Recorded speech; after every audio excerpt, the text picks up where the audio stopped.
Pokemon. We're all familiar with this popular franchise, whether it be through the games, cartoons, or card games. In some form or another, we've all interacted with this popular phenomenon.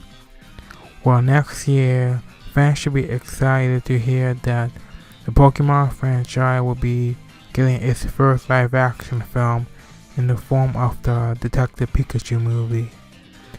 Hello, I'm your host, Mr. Palladium, and welcome to Channel 52.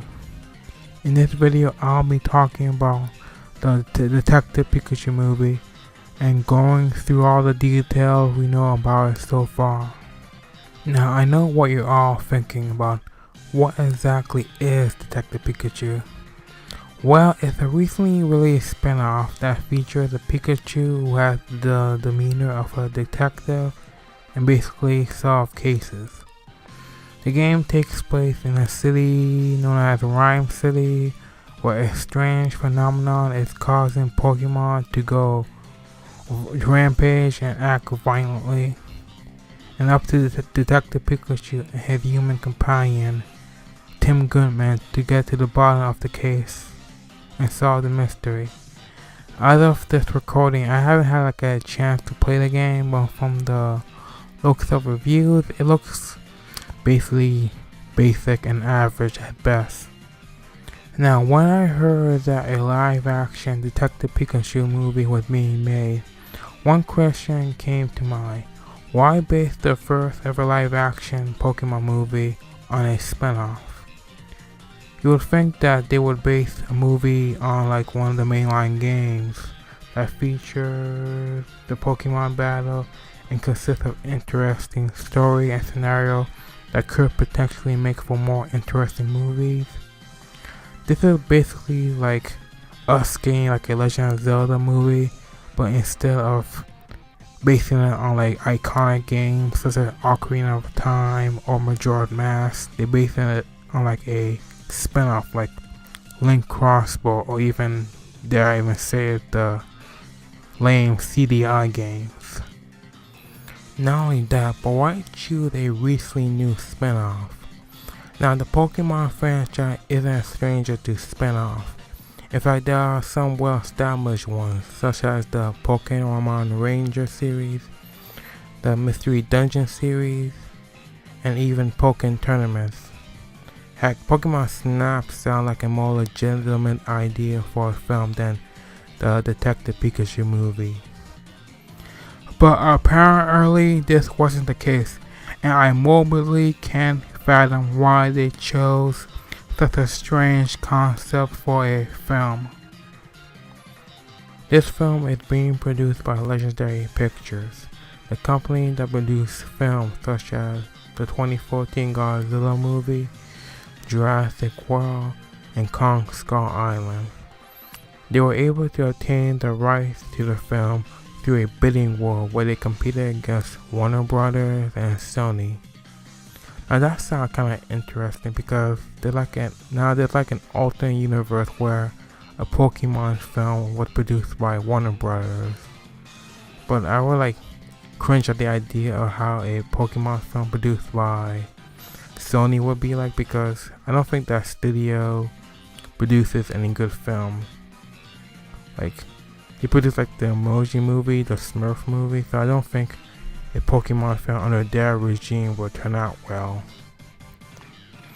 The movie is set to be released on May 10th, 2019, and the film will be distributed by two companies, Universal Studios, who will handle the international release, and Toho, who will handle the Japanese release. The film is being directed by Robert Letterman.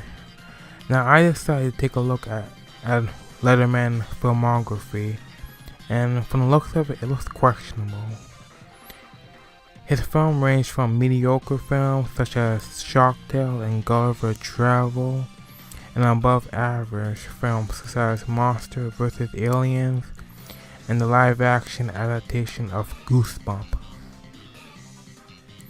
Despite having a questionable director, the film's potential saving grace could come in the form of its two writers, Alex Hirsch, who created the acclaimed Disney XD show Gravity Falls, and Nicole Perlman, who co-wrote the first Guardian of the Galaxy film. While both writers have been involved with well-received work, they both seem to have a small filmography.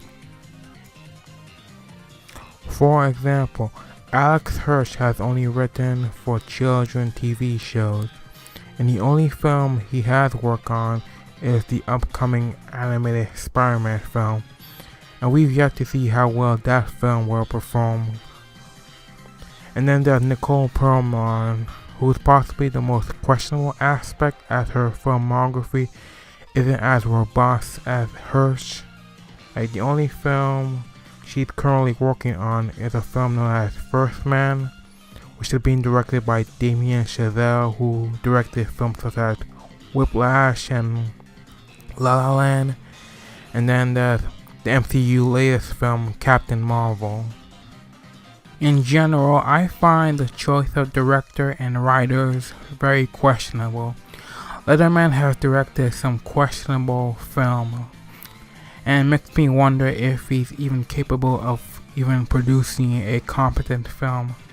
And while I believe Hirsch and Perlman could possibly deliver a potentially good script, from the looks of their filmography, they don't seem to be as experienced in writing script for like feature-length film. Now let's talk about the film's cast. Ryan Reynolds of Deadpool fame will voice the titular Detective Pikachu. This casting seems to indicate that the film is going for like a more comedic vibe, since Reynolds is an actor known for his comedic roles. And from my point of view, this is okay because I wasn't asking for like a Pokemon movie that takes itself serious, and the franchise does lend itself to like humorous situation. Like, the idea of Detective Pikachu sounds like it could be funny and humorous. Let's just hope the film doesn't rely on like raunchy humor or like pop culture reference to like sell itself. Now back to the casting. The role of Tim Goodman will be portrayed by Justice Smith, who will appear in the Jurassic World: The Fallen Kingdom. Now, an aspect of this casting that confuses me is that Smith doesn't resemble Tim at all. In the game, Tim is portrayed as a Caucasian with red hair, while Smith is an African American with black afro. I'm not sure why they didn't try to find an actor that better matched the appearance of Tim in the game, but I don't think in the long run it matters, just as long as Justice Smith is able to give a good performance as Tim. The next two actors are Catherine Newton, who will portray Lucy, and Ken Watanabe, who will portray Detective Yoshida. Now, the most interesting thing about these two characters is that they don't seem to exist in the Detective Pikachu game. This seems to imply that these characters were made specifically for the film, or could potentially be replacing characters that existed in the original game. There are other actors that has been cast for this film, but so far their roles are unknown. It consists of Bill Nighy, Chris Greer, Suki Waterhouse, and Rita Ora. In general, the cast doesn't seem to excite me as much. While there are some noticeable names such as Ryan Reynolds and Ken Watanabe, the rest seem to be kind of an unknown factor to me. Like, I'm not sure who Justice Smith is, or even who Catherine Newton is. So far, it doesn't seem to like excite me as much. There are numerous aspects about this film that concerns me, from the source material being used to the choice of director and actors. But one of the most questionable aspects of the film is how the cartoonish looking Pokemon will be depicted. And through leaked set photos, you potentially have an idea of what they might look like. In one of the leaked set photos, we see a bulletin board that has flyers that depict 3 Pokemon: Machop, Pancham, and Graveler. And the design of some of them look questionable. While Machop and even Pancham at a glance looks okay, it's Graveler that a lot of people seem to revile, since his face looks kinda weird. This makes me wonder if the idea of making this movie live action was a good idea. The Pokemon are characters that always had a more cartoonish look to them. While those designs might translate well in a animation or even in the game, I don't think they might translate well in live action, since they weren't meant to be viewed in such a setting. And this makes me wonder why they didn't make the movie animated. We've seen Pokemon design translate well in 3D animation and CGI, so it could potentially work. And it's not like animation film are bad, they're profitable. Like films such as the Pixar and even the Illumination film do very well. Now this may be a controversial opinion, but if Legendary desperately wanted to make a live action Pokemon movie, why not redesign the Pokemon to look more realistic?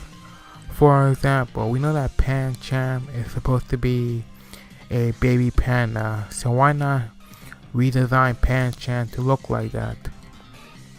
But this comes with a problem in and of itself.